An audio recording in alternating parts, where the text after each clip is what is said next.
This is Neo, yes. My friend Morpheus is in the Pentagon. Hold on. It's a VoIP program. Morpheus, it's not in London. No, it's in Paris, yeah. I need to download the French language. I'm running out of time, Morpheus. Give me something. The national anthem? Are you crazy? All right, I'll take it.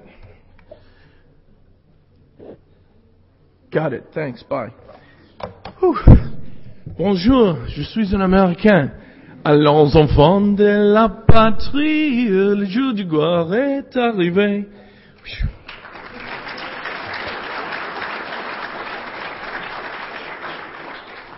There's more. Contre nous de la tyrannie. Okay, thank you all for coming. I really appreciate the opportunity. I will try to speak American as slowly as I can, but I'm learning French right now. It's pretty cool. That was a strong hit from America.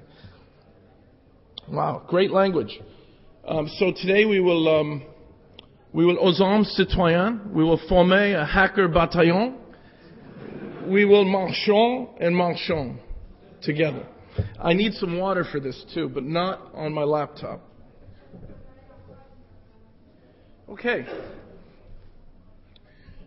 Who would like to start early and leave early? Raise your hand. You do speak American. I knew it. Well, thank you all for coming. Today we will be talking about vulnerability management. Wow. Okay. I'm a little nervous because I'm still downloading all of this French language while I'm speaking American. It's difficult. Anyway, we're going to learn about CVEs. Just to make sure you're at the right session, we're going to learn about CVEs. Over 95% of successful exploits are a result of going after a CVE, and I'm going to tell you a little bit about who I am, and then I'll ask you some questions, for now in English, but if I can connect again, I'll ask you in French. We'll see. So, any CISSPs in the room? CISSPs. Okay, good. Any hackers? How do you say hat? White hats? Black hats. Okay, good. Good group. I'm on the board of the National Information Security Group. I write cover stories for Hacking Magazine, and I've done a little bit to help out the U.S. government in securing the networks there. I know. What a great job. I know. Okay. I have a company that I founded that does network security. We're receiving a lot of awards, but I don't want to advertise my company too much. So let's talk about today's session. We're going to first focus on a little bit about cyber crime, cyber war, and then discuss how this all happens by exploiting CVEs. So you know that the traditional criminal has a certain technique they use. The hacker, of course, can pretty much mirror or do what traditional criminals did in a different way. So cybercrime and traditional physical crime with a real burglar, there's not much of a difference except that the burglar used physical means and the cyber criminal uses bits and bytes. So, again, it is a purely digital paradigm. We're going to start off slow, but it'll get better and better, I hope. Tom, are these your slides? Where did he go? Are these Verizon slides? This doesn't look like mine. Okay. I'm just kidding. What is cyber war? Does anyone know about Stuxnet? Raise your hand if you've heard about Stuxnet. Okay. How about STARS? The follow-up to Stuxnet. Did you hear about STARS?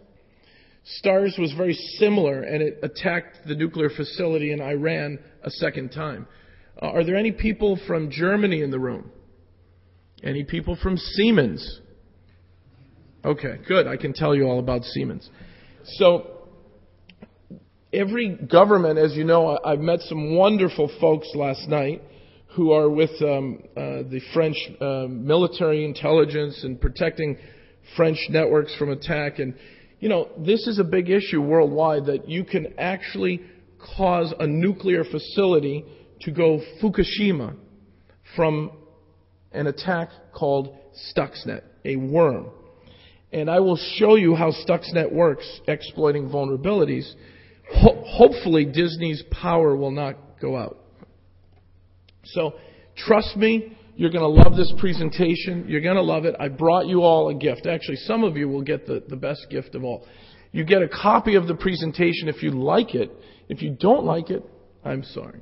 But you'll get that. And you're also, for some of you who can answer my difficult questions, you'll get a gift. A really, really fancy gift. It's worth about 200 euros or $1 million US. I'll show you in a minute. So most of the attacks happen behind the firewall, as you probably know. Today, or tomorrow morning, you're going to be going after capturing the flag, the crown jewels, hiding behind the firewall. Most exploits occur that way. So let's look at the cyber criminals. There's folks looking outward, facing outward, and the moat and the drawbridge is really IDS, IPS, and firewall. But the new generation of hackers are parachuting in with helicopters and night goggles out of the vision of the guards. So this is really what we face today. Stay awake if you can. I know it's late, but stay sharp, stay focused. 10 of you will get copies of a year of Hacking Magazine on a USB stick from me after I finish speaking. So stay focused, if you like the magazine. It has two big sections, attack and defense. I usually do the cover story and the defense section. I'm more of a white hat than a black hat. Okay, you all know this, so let me go back and ask a question for a prize. Can anyone here raise their hand and tell me what is a CVE? Anyone? Just one person raise, if you know. This gentleman in the front. He's so good. There's our first prize winner. Common vulnerabilities and exposures. Usually people say in other countries, like the one at Hack in London, they said common vulnerability and exploit the first time. They were wrong, but it was an interesting definition. Common vulnerabilities and exposures. Come up at the end and I'll give you the magazine and some other gifts. A little bit of malware on the USB stick. So we all know that you can crack wireless. My next question for a prize. Does anyone know what the largest breach in history across the world? The largest breach in history. What company was breached? Okay, wait. How many credit card records was Sony?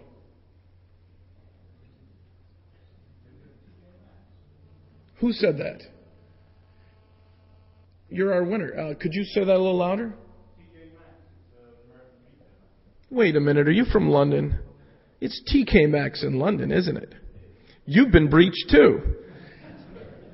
So TJ Maxx, that breach was hackers sitting in the parking lot using a chips or Pringles can aimed at the Wi-Fi, the Cisco wireless router of the retail store. They spoofed the MAC address of the barcode scanner that you use to scan inventory. And that breach was 100 million credit cards.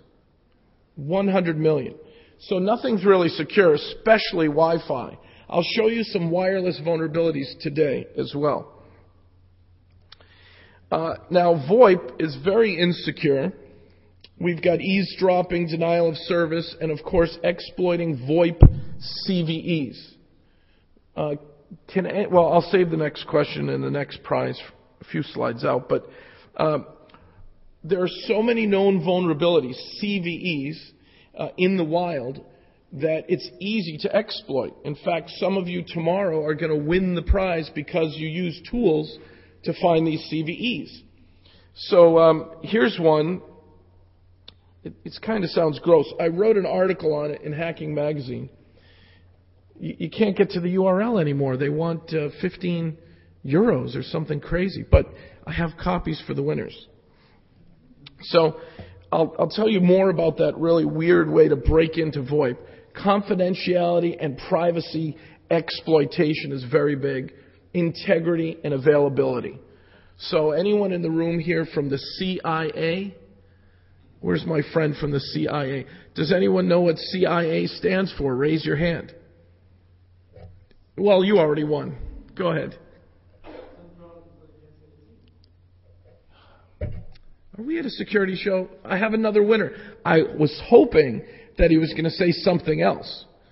Does anyone else, can you think of other usage of the 3 letters CIA? Very good. Very good. Confidentiality, availability, and integrity. It sounds a lot nicer than Central Intelligence Agency, but it's the same issue. If you don't have those 3 things, somebody is going to get the information.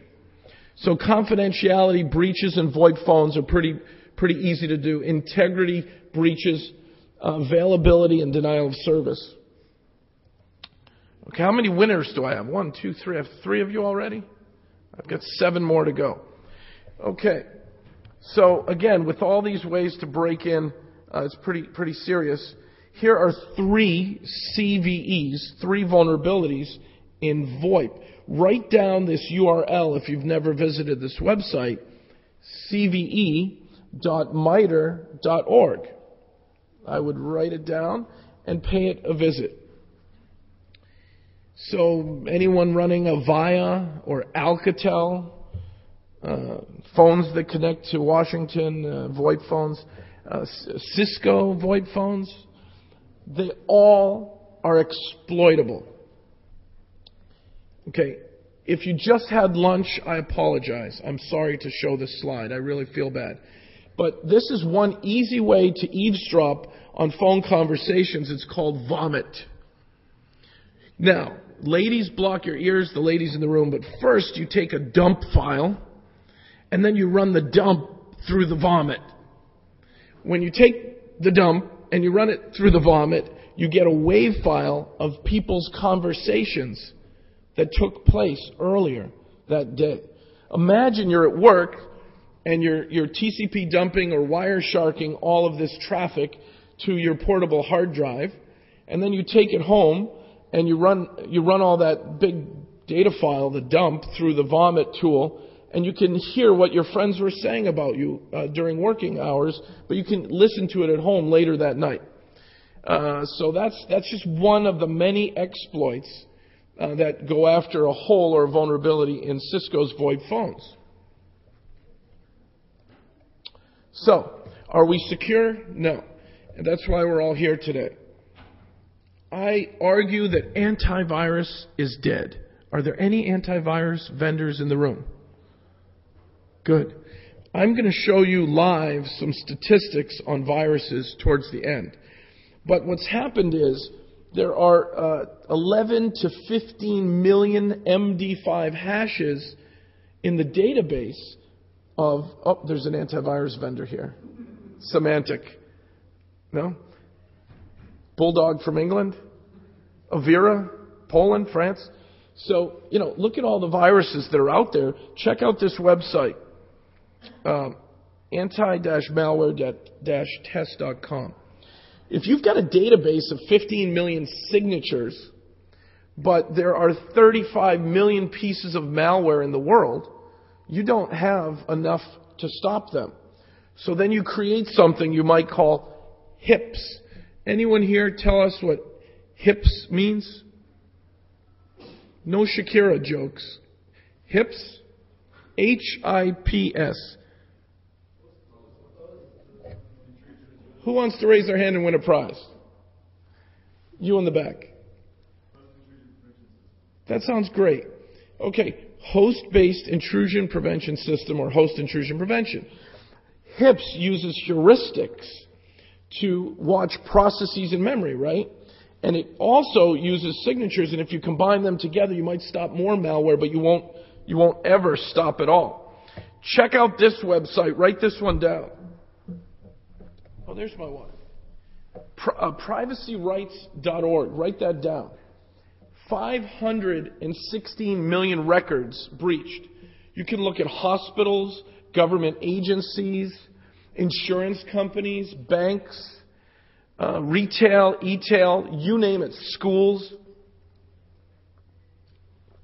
Good news to the folks here from Europe. This list is only the breaches in America. I wonder how many breaches are happening out here. I don't know. Nobody wants to put up a website. I go to the EU, I start discussing it, and they kick me out.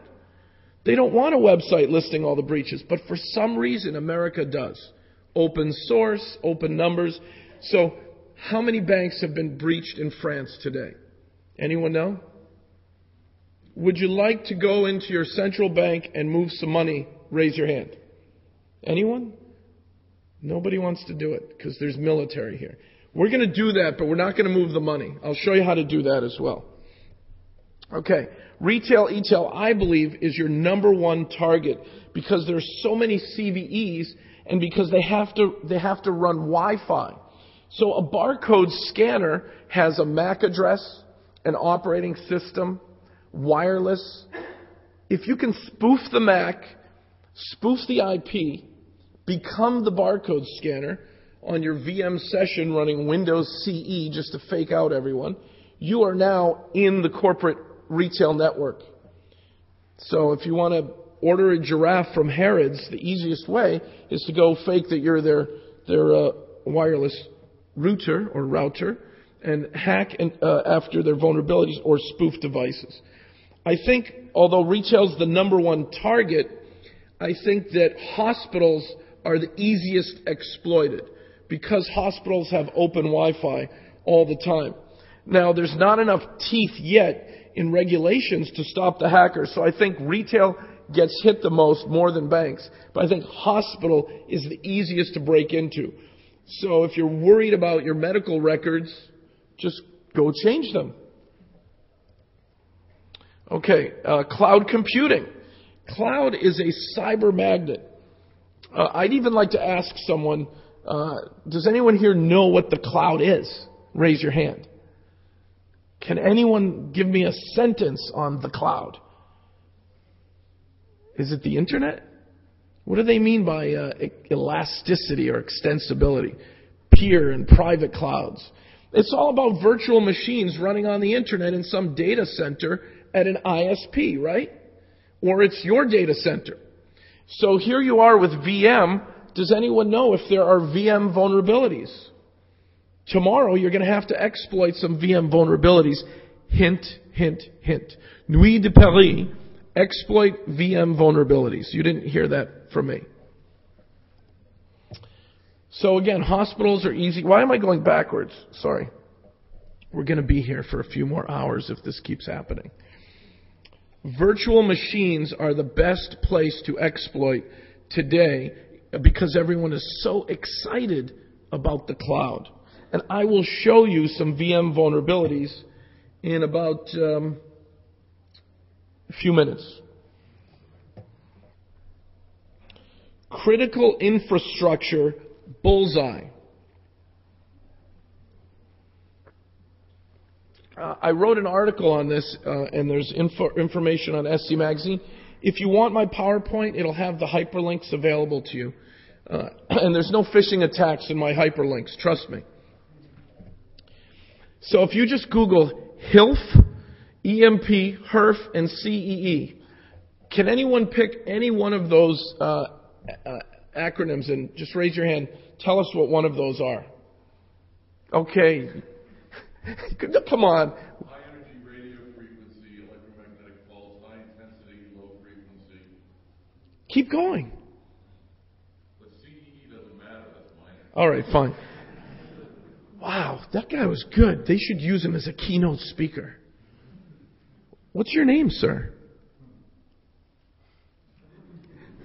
Just kidding. You don't ask the name of Win Schwartau. Come on, everybody. Let's give him a round of applause. Win, thank you.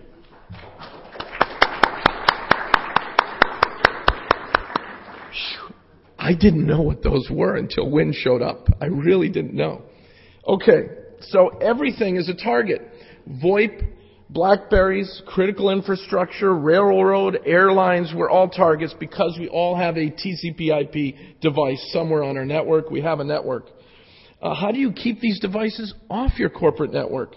What if there's a rogue wireless and you're not aware of it? Do you have employees who actually bring in these devices? So the big issue I see in all these are the vulnerabilities in these devices which will be exploited, and we will see a new wave of malware coming to us over mobile and Wi-Fi, making it into our corporations and our government. BlackBerry device has 9 CVEs, more are coming. Android is on the Linux OS. You can install IP tables on your Droid if you want to. I could show you how. It's easy, but you have to rootkit your Droid. Most users click, yes, install the app because the app sounds good. They don't know the app came from China or some other country. Anyone from China here today? You have the world's best hackers. Raise your hand. Ni hao ma. China? Anyone? Okay, good. All right. Moving along. So look at the growth of exploits. Here's another fun site, Virus Total, and we're going to go look at Virus Bulletin today. So what is malware? Viruses, Trojans, worms, rootkits, botnets, zombies, keyloggers, adware, spyware, all for cybercrime, but they all do one simple thing. They usually go after a common vulnerability and exposure. Let's go look. What are the real stats? VirusBTN.com. Could somebody here name their favorite antivirus program? Don't be shy. Come on. Someone? You'll get a prize. No, what's the antivirus you run on Linux? Here, let me show you this picture blown up. Let's try to hit this website.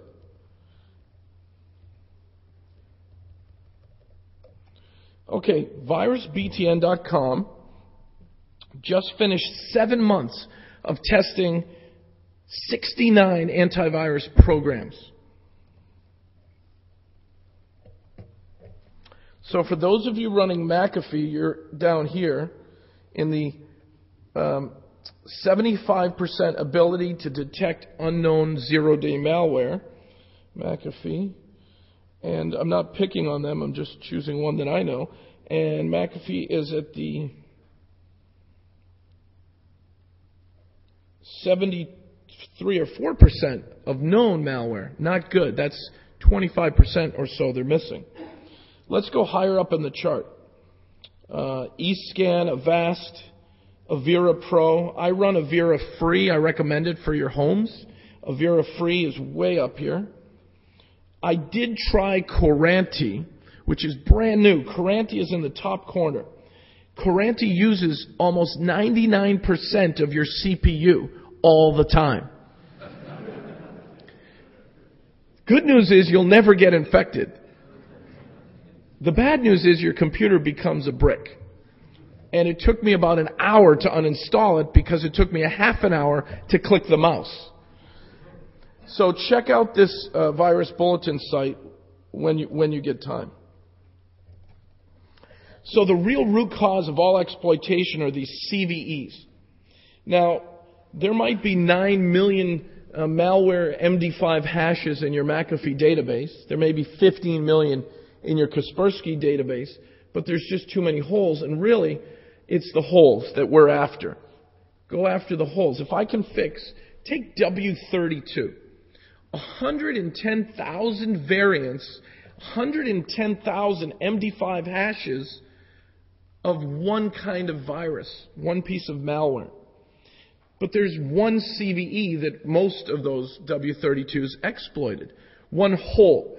So if you can get rid of that one hole, you don't have to keep scanning and scrubbing and really not having a lot of fun on your computer. It's better to harden your systems and remove your vulnerabilities than it is to scan for viruses all day.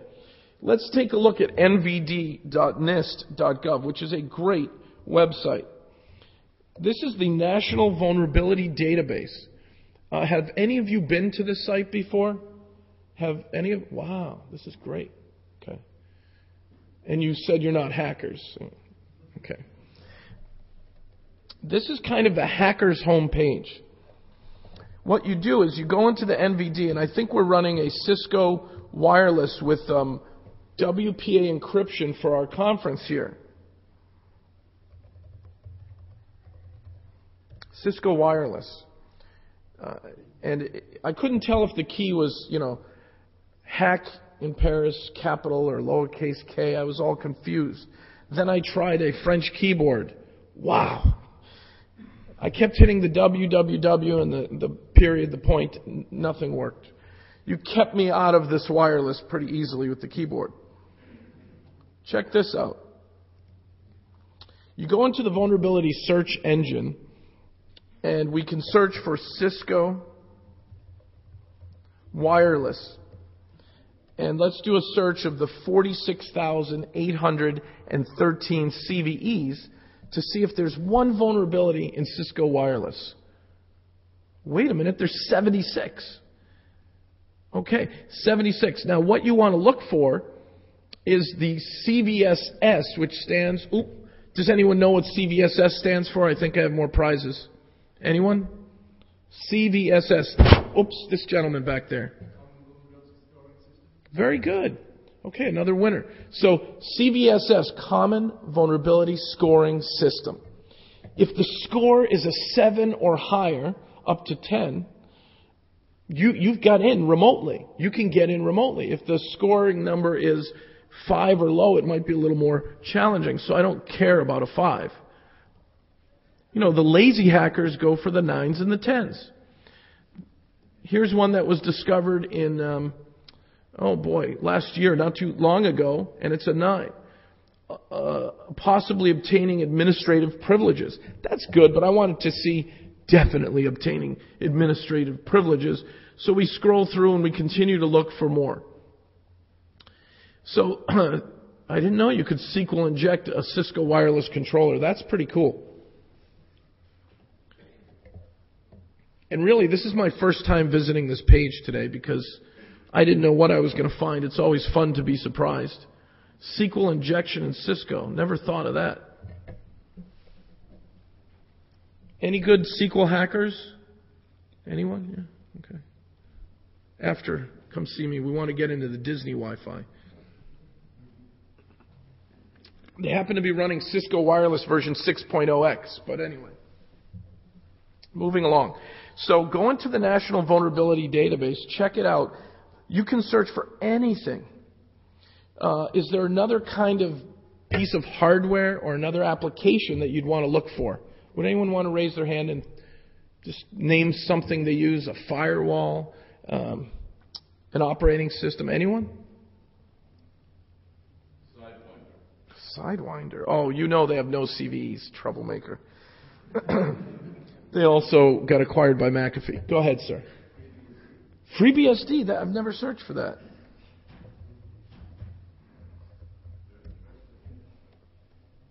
Let's do a search here. There are 439 vulnerabilities that relate to or connect to that keyword FreeBSD. We're going to have to do a little digging. Here's one. This one was discovered, what month are we in? Still June? So last month, the make mask function in mountd.c has a medium level vulnerability.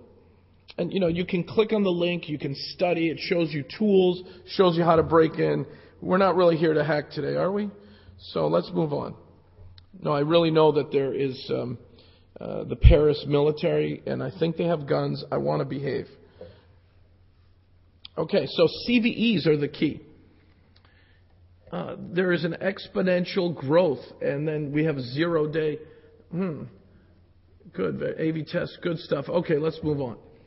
So I would argue that your traditional countermeasure fails. Tomorrow, if you capture the flag, you've probably made it past an antivirus program, past a firewall, past an IDS program, and you're going to be in.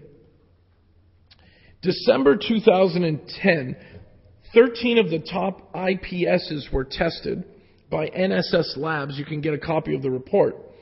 They caught 62% of the attacks, and that was up from 45% the year before.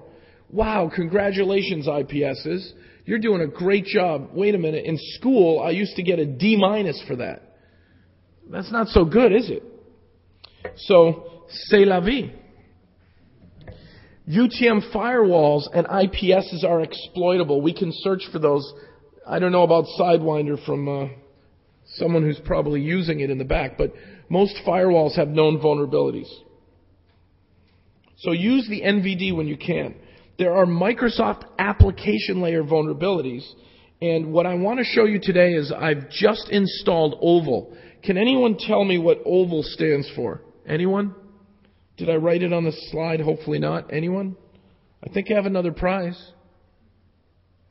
OVAL. How about OVALTINE? One's a drink. Okay, Oval stands for Open Vulnerability Assessment Language. We're going to run a free Oval engine on my laptop, and we're going to see what vulnerabilities I got. I just bought this, installed a little bit of software. It's a netbook. It doesn't have a lot of memory. I recommend to run Oval. You have more than a gig of memory. Oval uses about 500 megs. It's not incredibly well written for the purpose of performance or integrity. It's written as a free open tool, so you can write your own tools that use this language. And I'll show you the language and how it works in a minute. Before we get to Oval, let's look at the risk formula. This is an immutable law unless Win challenges it today. This law is real solid. Risk equals threats times vulnerabilities times assets.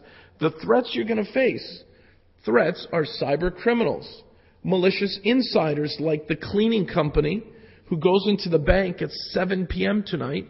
They're cleaning the bank, and they have family in Brazil or somewhere who says, these cyber criminals told us if you just stick this USB stick into one of the bank's computers, we might get a lot of money down here in Brazil where money really matters. So that's a threat. That's a malicious insider. Or somebody who unplugs a VoIP phone in the conference room of your government agency and plugs in their laptop and starts hacking. You're supposed to separate your voice network from your corporate network, but who does it? Right? There's a recommendation on NIST. NIST has a recommendation that VoIP must be on its own VLAN. We're all starting to do that.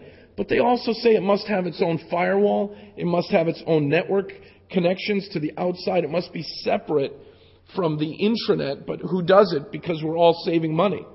So somebody getting onto the VoIP network might also compromise a vulnerability in the switch itself, because switches are running operating systems. Managed switches are hackable.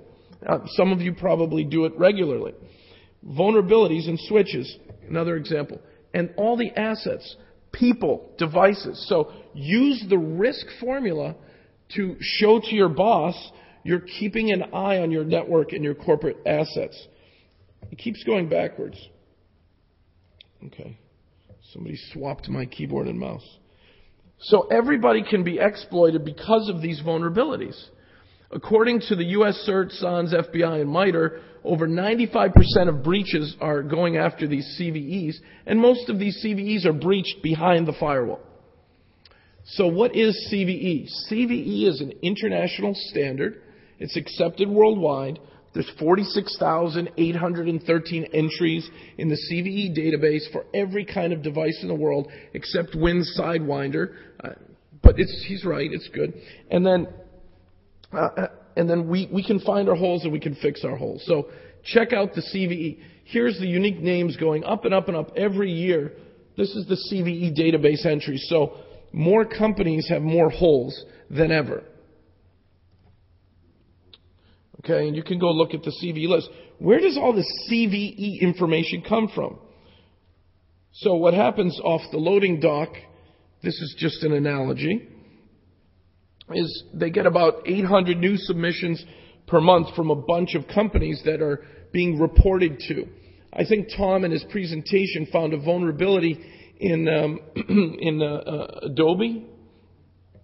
So that vulnerability, he should have also reported it not just to Adobe but to MITRE, because then it would be listed as a CVE, which would force the vendor to try to fix the problem. Okay. Now we're going to get into the hacking and the fun stuff. Okay. Back to Oval. Oval is a free tool. It's really a language. We have an XML schema, and it standardizes sharing of vulnerability information on the host. You might run Nessus or Qualys or Foundstone in a remote way, but locally on that computer, you're going to run Oval on the computer locally. And I think one of the prior speakers, my new friend, has a plan.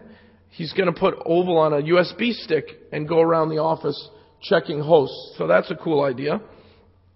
The repository is smaller than the CVE database. The CVE database is all-inclusive, 46,000 holes.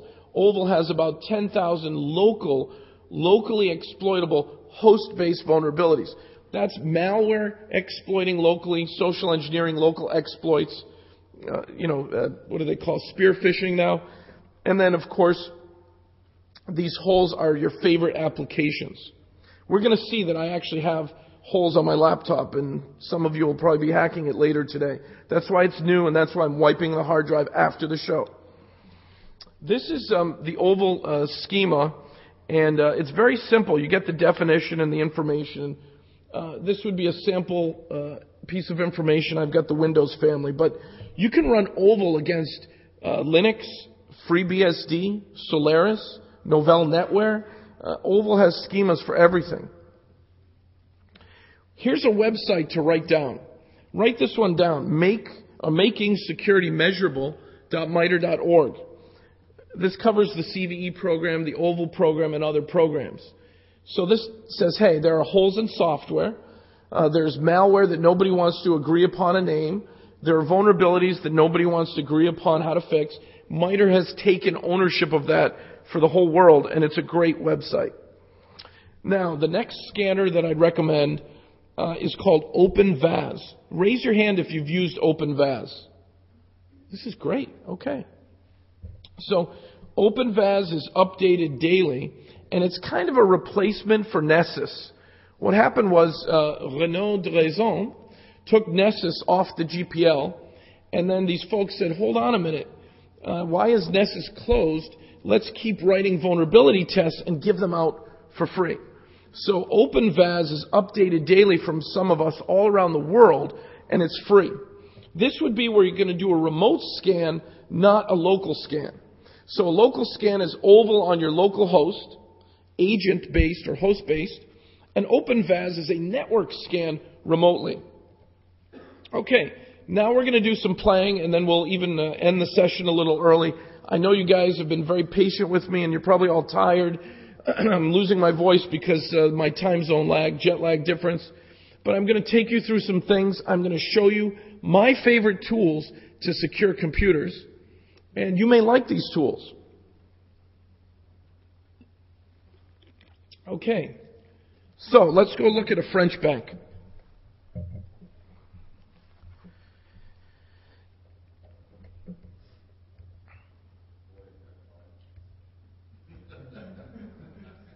Does someone have a name for a French bank? Oops, those are my holes. Skip that. I just went to Google and I think I typed in, French banks. So easy. Is there one that you want me to go after today?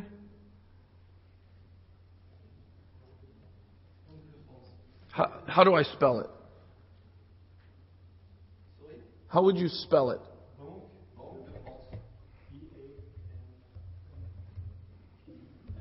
Is QUE? I did have a brain dump earlier. You saw that. Banque de France? Like that? No, bad.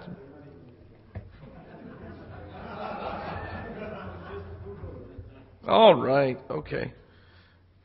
I'm glad you folks have a good sense of humor.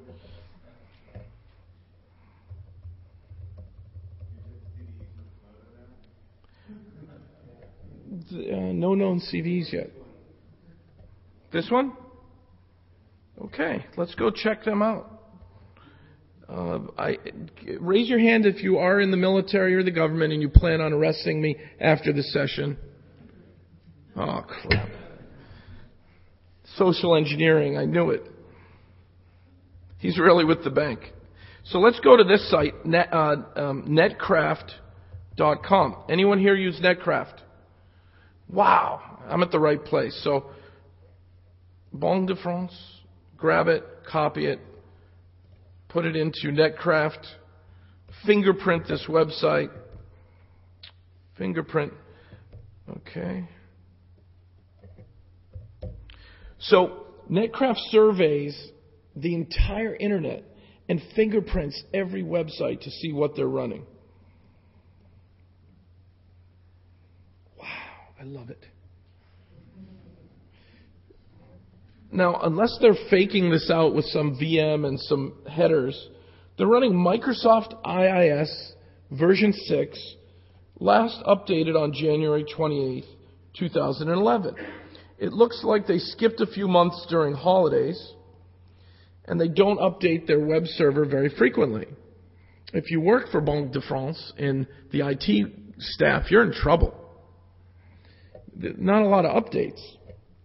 So then we're going to go to the National Vulnerability Database, and we're going to look for vulnerabilities in what? What would we search for? Vulnerabilities in the F5 load balancer, perhaps? Which is running FreeBSD, by the way, F5. Are we going to go after the vulnerabilities in Microsoft IIS version 6? Okay, smart people. IIS 6. Let's see what we got.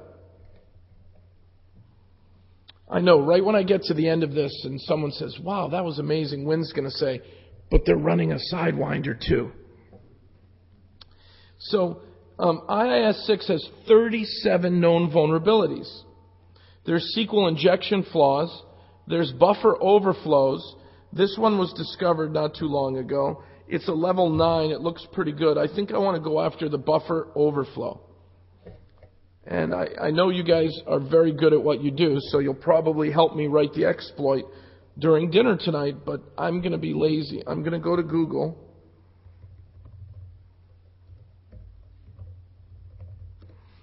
And I'm going to look for hack IIS 6 download. So out of those vulnerabilities that are out there, one of the first links, there are 526,000 links to hacking IIS 6. One of those will tell us how to do it. In the U.S., when I do this browse in Google, I usually get results slightly different. My favorite site for this is called Government Security.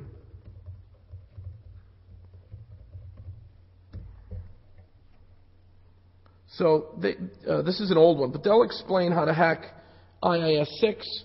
We will download an exploit today, and we'll test it on this site, because one of you works for the bank and gave me permission. Who's the one who raised his hand? He works for the bank. What's your name? I need your full name and address. Well, I have witnesses. We have cameras. You're giving me permission to hack them, right? You too? Are you from France or from England? All right. Another British fellow giving out jokes today. So, seriously, we're not going to hack them. But all you have to do is find that one CVE to do it. Now, I don't have time to show you OpenVAS, so what I want to do is just show you Oval. I want to show you Oval.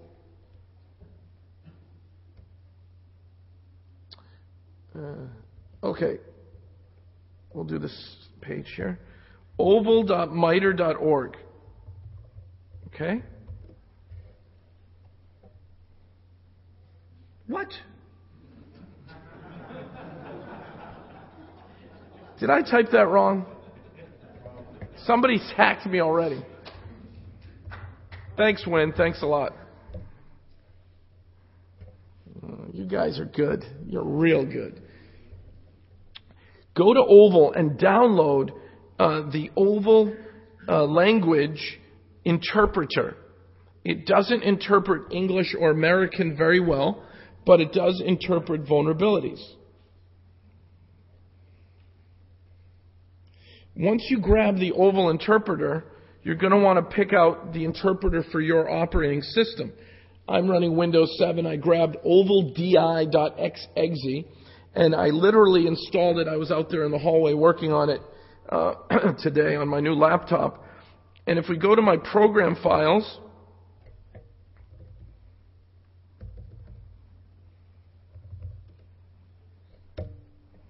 I've got a directory full of stuff from MITRE that's free, and it's the Oval interpreter. I liked being called Monsieur Gary, and then they gave me this long last name. Did you notice for one day here I was just Gary? That was cool. But look at the name there. Can anyone pronounce that? It's very long. I use it almost as a crypto keyword. So we'll go to Program Files. We'll go to Oval. And here's the stuff. Whoops. I just downloaded it today.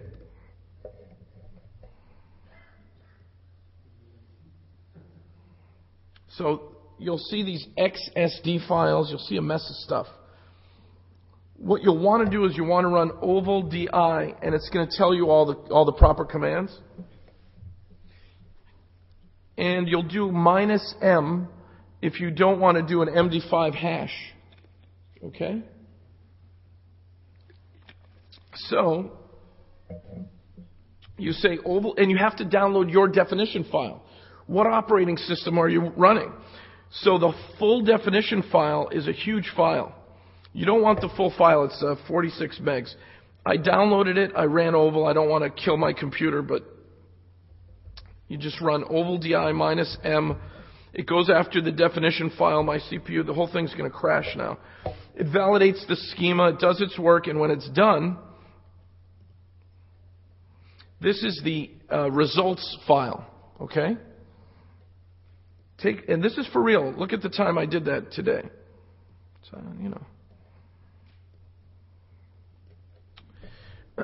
now you guys have every piece of information you want to hack my computer.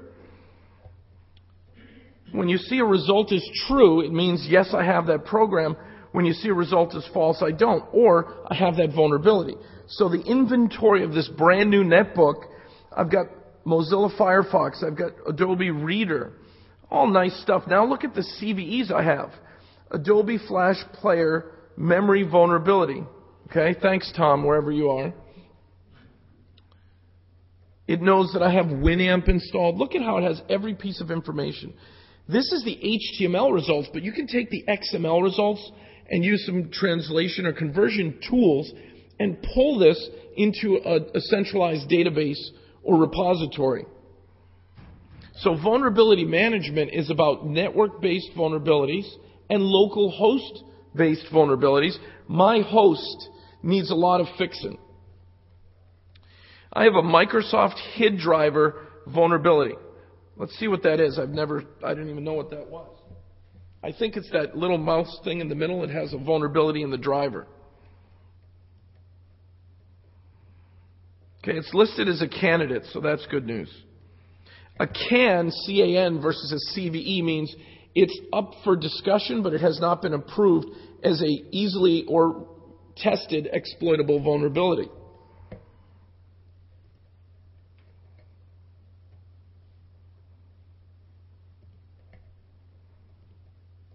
Here's some of the other results on my computer. For those of you who want to hack me tonight just to get back at me for keeping you here so late. I've got Wireshark installed. Or do I? No, it says false, so I don't have it. That's good. See, I'm not a hacker.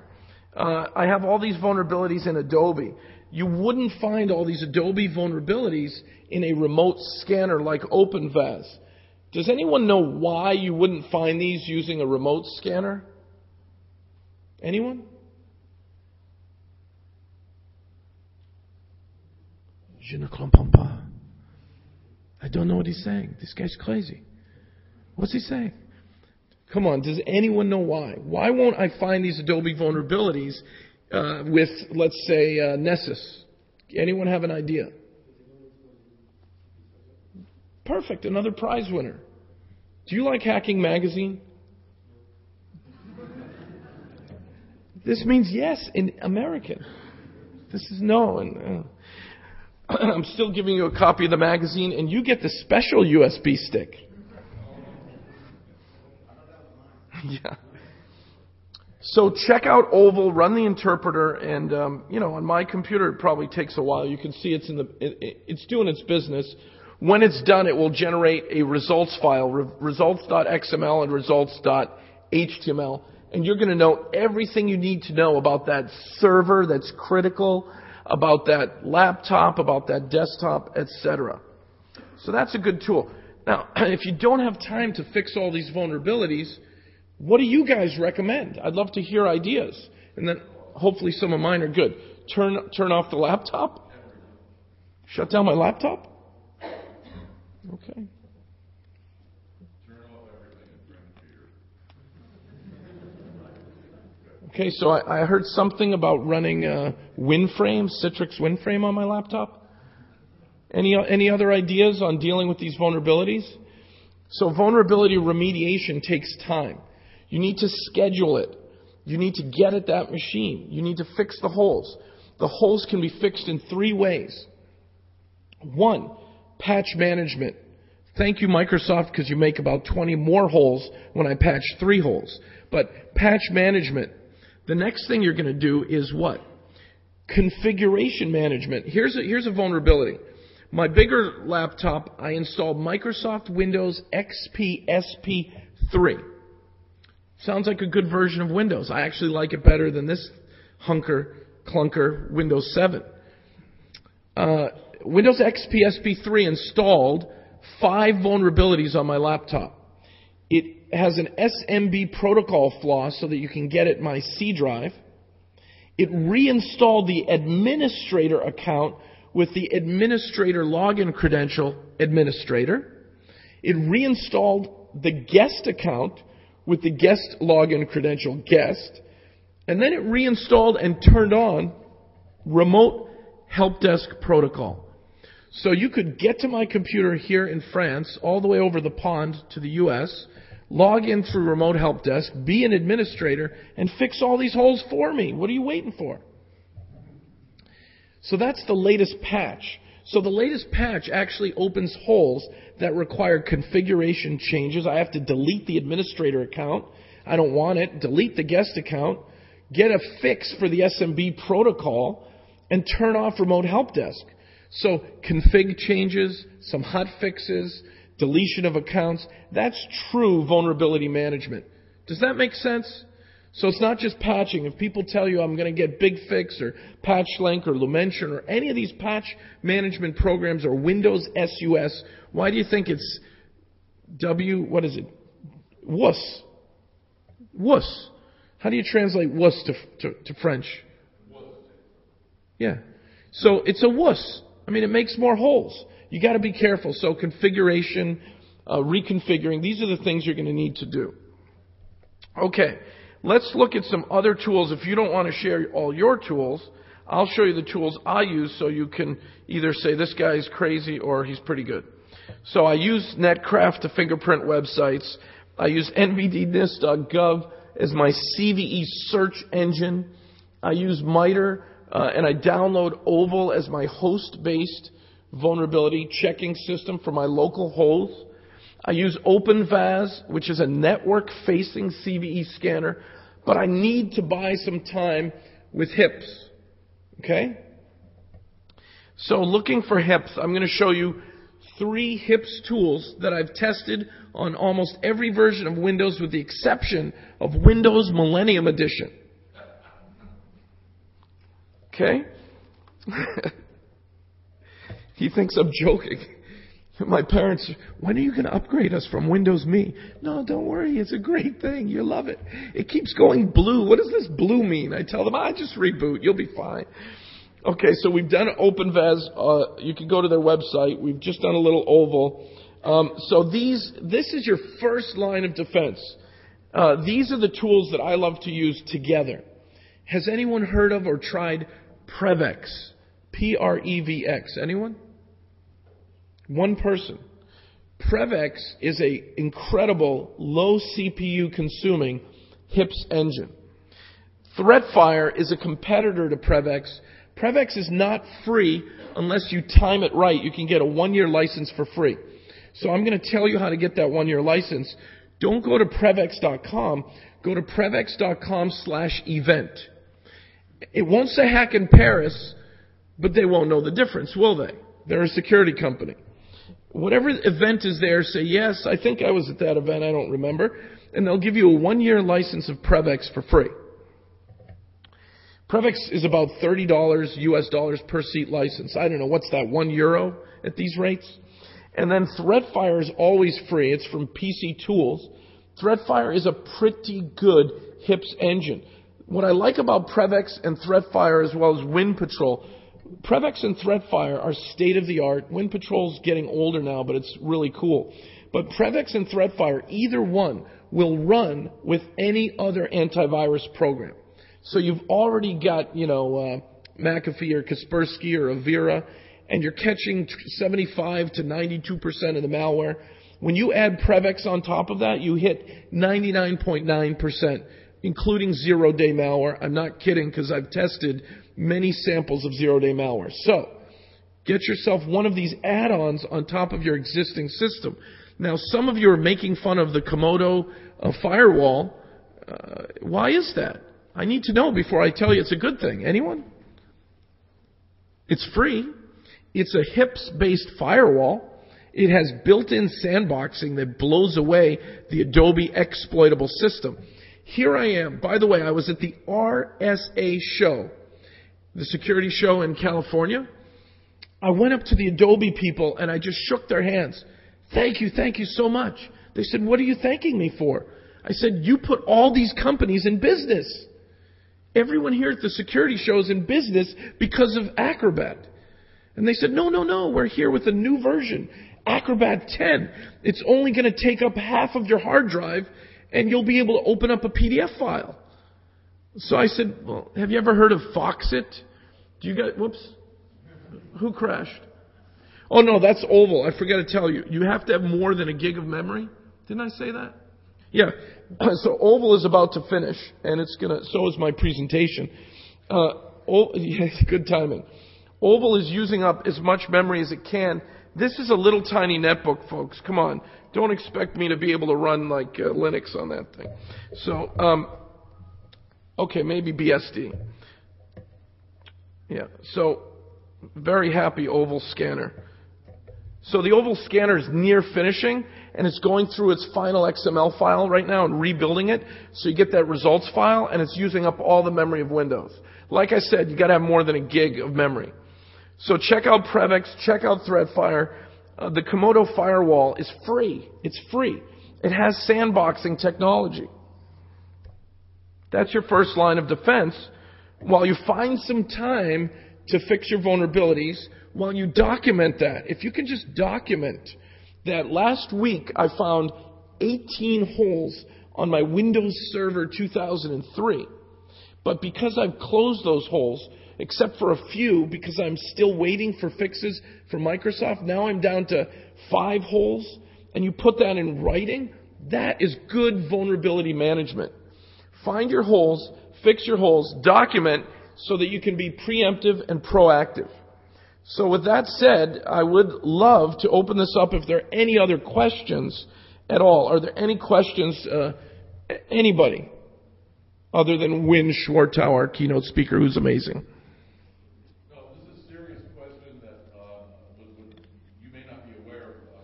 In Germany, there are certain laws against using these kind of tools, and the EU Commission is now discussing making these same tools potentially illegal across the EU.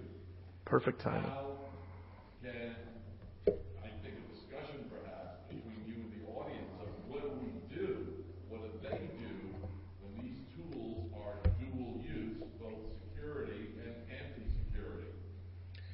That is an excellent question. They kicked me out of the EU last time I tried to discuss it with them, Win. And I'm on a database now. I'm doing just what you're doing. I go through TSA, and what an experience.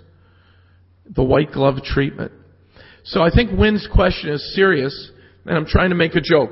Sorry, Win.